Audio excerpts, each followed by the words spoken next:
It seems like ATL is at the center of everything now. Our music is everywhere. Your favorite TV show was probably made here. Our food is iconic. It's just a special city. The vibe is beautiful, the people, the places, and can't forget the culture. If you know Atlanta, you know Georgia State.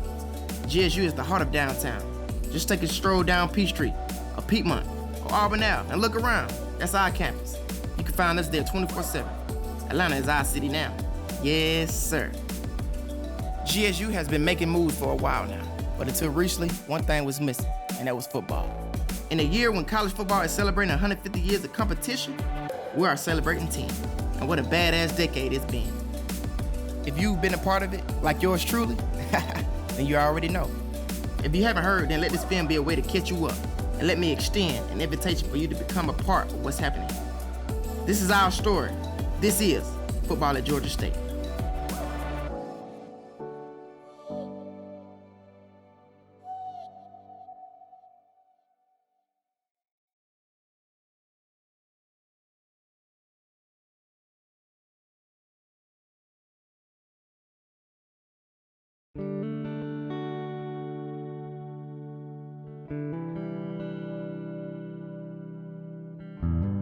For some time, we kept hearing some of us in the cabinet talk about football and the possibilities.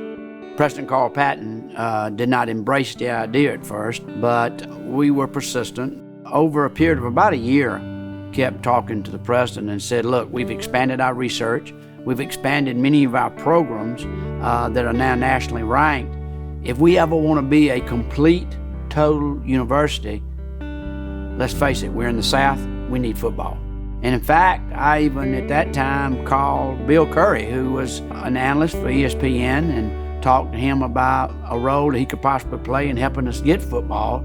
And then they overwhelmingly approved us moving forward with it. And I think at that point, President Patton said, well, let's try it out.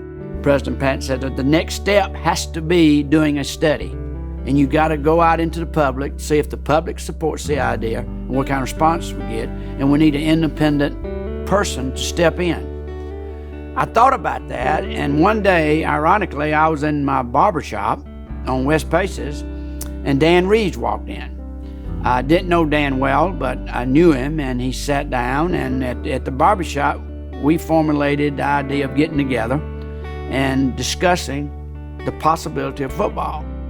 And so we got in depth, and we put a price tag to it, and we put a budget to it, and we had meetings with alumni. Every meeting we went to, Dan would speak to it, and they would be overwhelmed with the idea that Georgia State would finally have a football team. Well, when we announced that we were going to start football, then the key was, who is the right person to get it? Well, I picked up the phone again and called Bill Curry. He was retired. He was 65 years old, and he had been working with ESPN as a broadcaster for 11 years. And he enjoyed that. He always said, people would ask him, do you miss coaching? And he says, well, I miss the people, I miss the players. And when he got the call and they came to our condominium and invited him to start the Georgia State program, I could see he was sort of getting excited.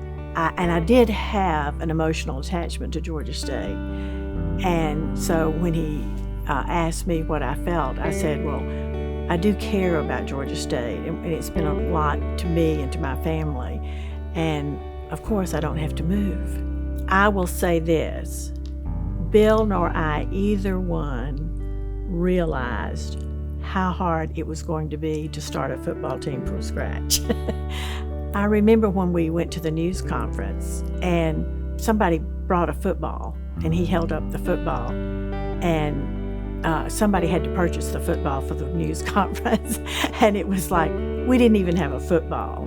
Bill knew, because he had been with several SEC schools and he had been with major programs, and he had the idea. The rest of us just knew that there was passion, there was commitment, and we had to fill in the blanks. And we literally had to find an office. We had to get telephones, recruiting, staffing, equipment, fundraising, facilities, practice. So all the eccentricities that go along with our very complex sport came together, and it was potentially overwhelming. But we sat down and carefully organized it and set priorities, and started to work. And little by little, it came together. Georgia State has always been a vital part of the Atlanta community, and we wanted to be an extension of that. And we began to look for a place to practice. That was a tough one because it was hard to find, first of all, a place that actually had a 100-yard field, 53 1/3 yards wide, that wasn't covered with glass. In fact, the one we found eventually was at MLK Middle School. And so we could get on a bus and take about a 20-minute ride down I-75-85 and go to the middle school. And we were able to practice there. And then out at Lakewood, where there is a football field that's artificial turf, we began to practice there. And after we got rid of the yellow jackets that were embedded in the field, my guys would come up and they'd say, "Coach, something just stung me." I said, "Oh, baloney, that can't happen on a football." Well, it did. So we had to go out there with some cans of insect repellent, and we just had some really interesting experiences, but it caused us to bond. When we were recruiting for Georgia State in the early going, we didn't have a lot of the things to sell that our competition did. We couldn't talk about facilities, obviously. We couldn't even talk about graduation rate. We couldn't talk about equipment. We couldn't talk about systems. We couldn't talk about our records. So what we talked about was integrity and coming to a great institution of higher learning, an institution that has graduated more Fortune 500 CEOs than Georgia Tech and Georgia combined. I didn't know that till I came here. So we had a lot of academic excellence to sell in the various departments, and we had a student body that was hungry to support a football program. And so that's what we sold, and an opportunity probably in our program. No, we couldn't promise every player that he was going to get a chance to play early, but probably earlier than if he went to one of the other schools that were recruiting him. I remember people saying to me, "Oh, Georgia State doesn't need a football team. Why are you doing this?" And so part of it was convincing the community that this is a good thing and that it can be a positive. I do think looking back on it, people don't realize how hard it was to build a football team from scratch. But I do admire the players who were willing to come and the coaches who were willing to come and appreciate how hard they worked. Man, like they say, we literally got it out the mud. Started in Classroom South, and the locker rooms were in the old aquatic center, which is now the new basketball practice facility. So you had to hurry up and get dressed quick if you wanted to catch the shuttle over to the field. So we had team meetings in Classroom South, position meetings in Classroom South. Then we took a shuttle over to 188, and that's where we did all of our practices when I got there. I've always been somebody who strived to build something and want to be a part of something and leave a legacy.